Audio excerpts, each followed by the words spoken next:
This Organized Chaos podcast is brought to you by JEMS Art Studio. JEMS Art Studio is an online store that allows access to prints that you can use for most anything, obviously as just a picture, or as a wallpaper, or as a bookmark, or anything you can think of. You can find JEMS Art Studio at etsy.com/shop/JEMS Art Studio. This podcast is also brought to you by listeners like you. Thank you.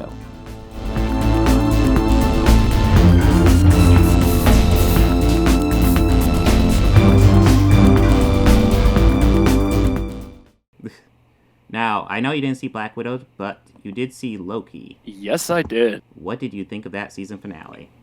Well, I really enjoyed it. I've been very satisfied with every Marvel miniseries thus far. I feel they did a great job with WandaVision. Loved the story behind it.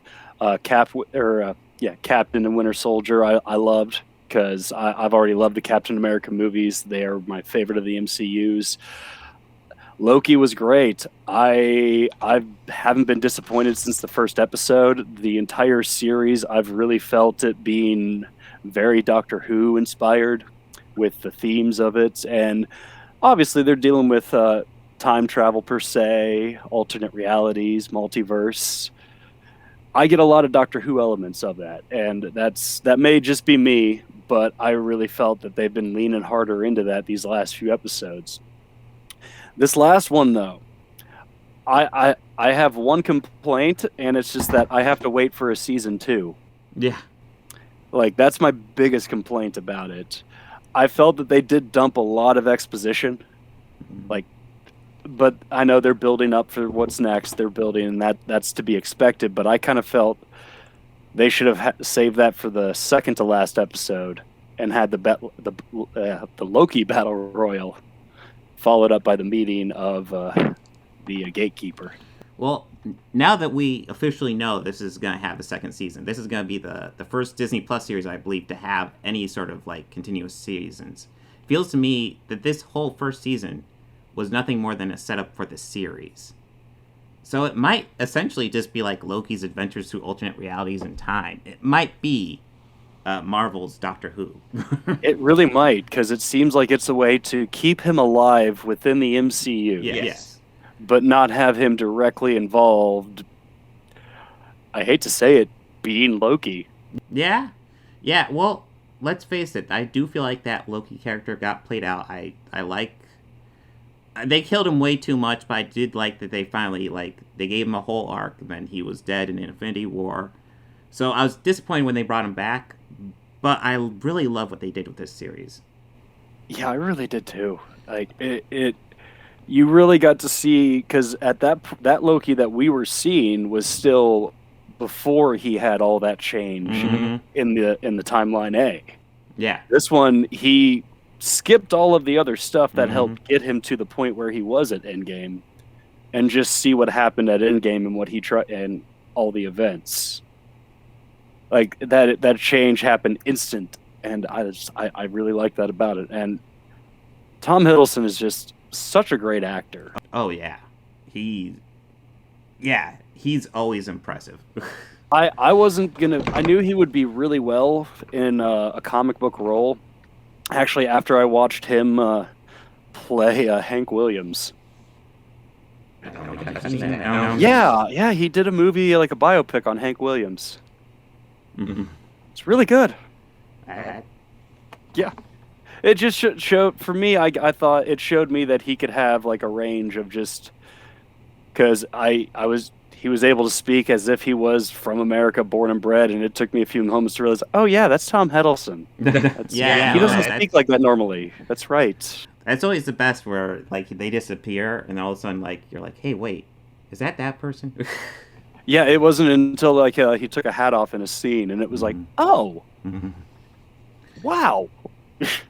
So, how did you feel about the exposition? Did you feel it was too much, or a little bit? Like I kind of felt like it was the exposition in like how what would happen in all the breaks and splits in the multiverse and in the timeline. That had to be done.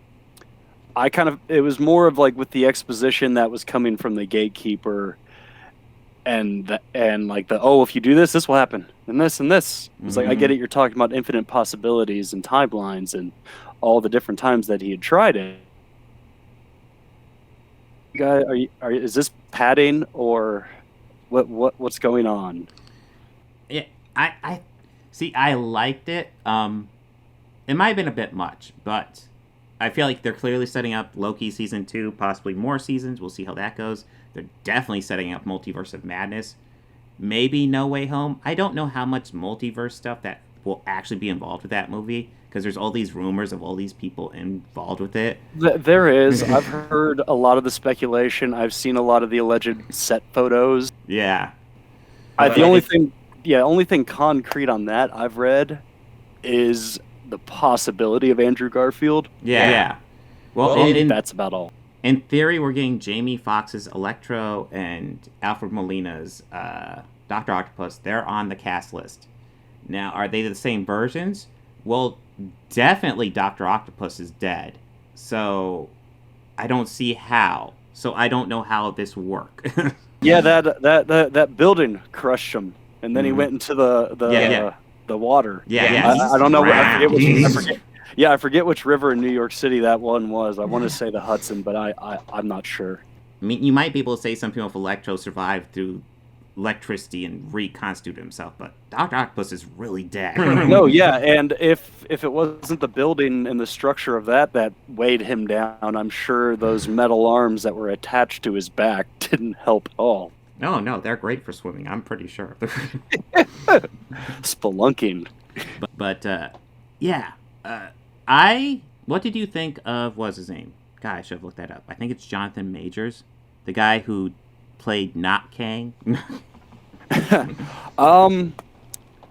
There were a few moments I honestly felt that he was channeling Wesley Snipes from Demolition Man.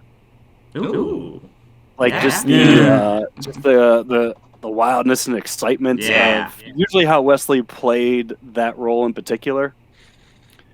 But I was just like, I don't know what it was, just something about the body language and a few line deliveries that he had said that really made me kind of go, wow, bringing out some Wesley Snipes into this? Okay. What I kind of liked, I'm not sure if it was perfect, but what I liked is that he really came off as somebody who thought he was doing the right thing, but at the same time was completely fucking burnt out on this. He was like, hey, this needs to be done, but at the same time, he doesn't want to do it anymore. So he's like, go ahead and kill me. I'm cool. Do it. let's let the chaos reign. I'm cool with that for a bit. I'm cool. I absolutely got that too. I kind of also felt that he was at the end of his wits and just kind of like, all out of fucks to give. Mm-hmm. Like, just cards may fall where they be. Wild card. Man.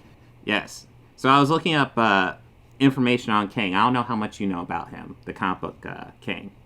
I know about the Turtles Crane, but...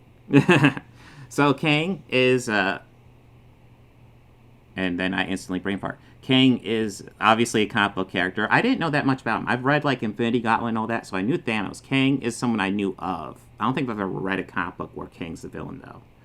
But he's a lot like what they describe. He's from the 31st century. His name is Franklin Richards. He's descendant of Reed Richards from obviously several hundred years in the future. And yeah, there are like a ton of variants of him. Some are evil. That's where you come up with Kang the Conqueror. And some are just this guy who I guess in comic book terms he's called Immortus, I believe is what I saw.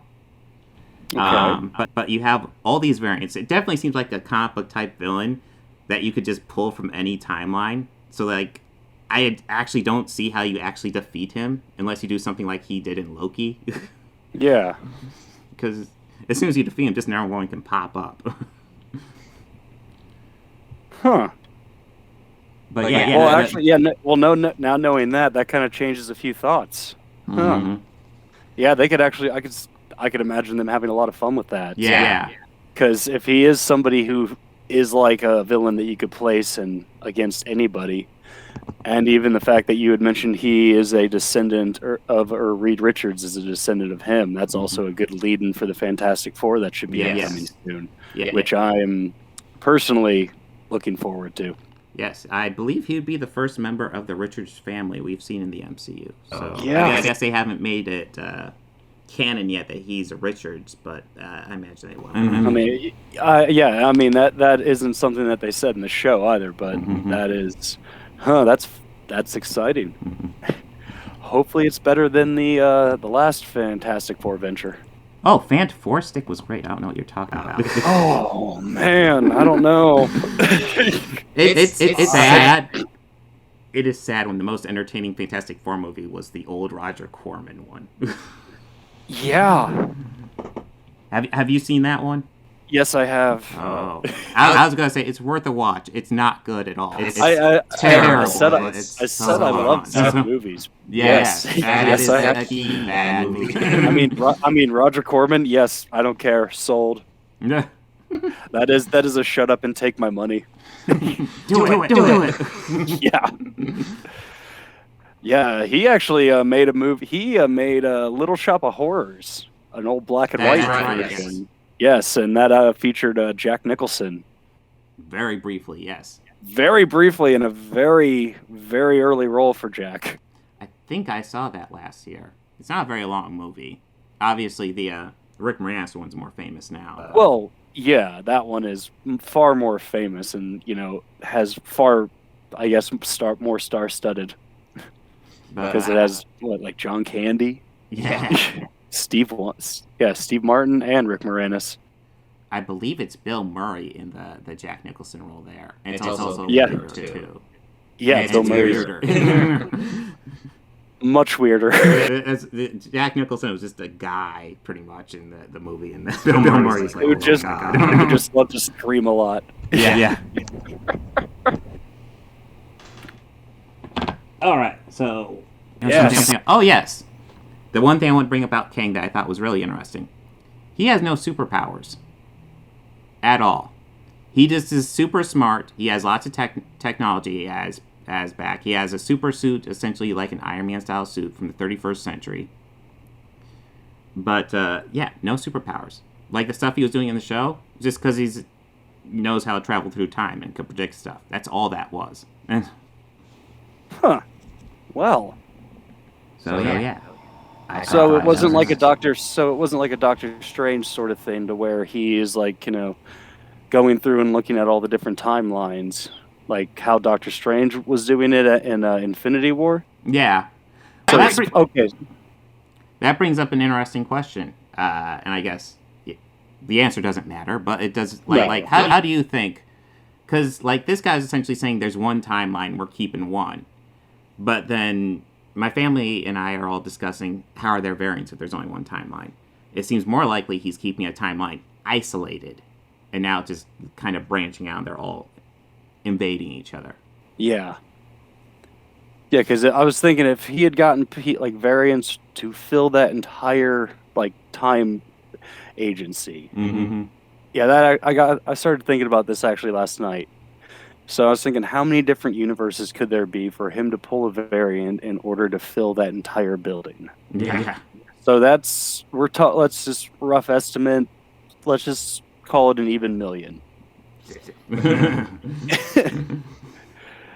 Yeah. So this could be. I could see it being problematic for our heroes later in the universe. Mm-hmm. But yeah, no, that is an interesting point to think about. Yeah. Well, there's no variants I guess you could still pull variants, but how do you get a female Loki if there's no? How do you get an alligator Loki? Yeah, and when is he getting a spin-off series? That's what we need to know. For real. He bit that other one's hand off. That was awesome. Great. I was actually kind of surprised. I mean, it wasn't a bad surprise, but I assumed in the trailers that would be our main Loki running, President Loki type deal, and no, it's not our variant. You see, I thought it would be when I saw that in the trailer. I was like, and like all the different ones. I was like, is it going to be like how he is living through these different Lokis, and it's going to kind of be like oh, what is that? What is the name of that show where that guy goes to the different parts? He lives through different people and helps them with their trouble. Oh, Quantum Leap? Yes, Quantum Leap. Yes, that's what I thought they were doing with it. Yeah. Except maybe a Loki style, so he's just causing mischief where he goes. Yeah. They kind of introduce it. God, who was the guy he was supposed to be that we see in the first episode? I can't think of the person's name, the actual person, though. But, like... The other person that was, like, getting arrested with him? Well, it was the person, like, when Mobius went to Loki's past, he went into one of the things, it was where he, held a plane hostage. Yeah, oh, D.B. Cooper. Yes, D.B. Cooper. That's it. Yeah. Yes. I love that they made him D.B. Cooper. I do, too. That was beautiful. I can see that. Yeah, and Hiddleston kind of does look a lot like that drawing. Yeah. He looks an awful like it.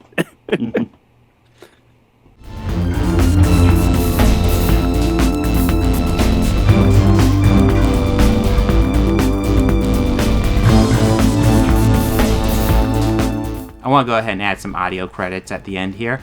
The theme music you're hearing at the beginning and end of this podcast was written and performed by George Johnson, a very good friend of mine. And my current Patreons are Fel Martins, David Lara, and Lindsay Pankhurst. If you'd like to become a patron, go ahead and follow the link down below. Anything you can provide would be incredibly helpful to this channel. We're barely limping by right now. I'd love to make this my full-time job. I'm miles away from that right now, so any help you could provide, just $1 a month would be amazing. You know you want to. All your friends are doing it.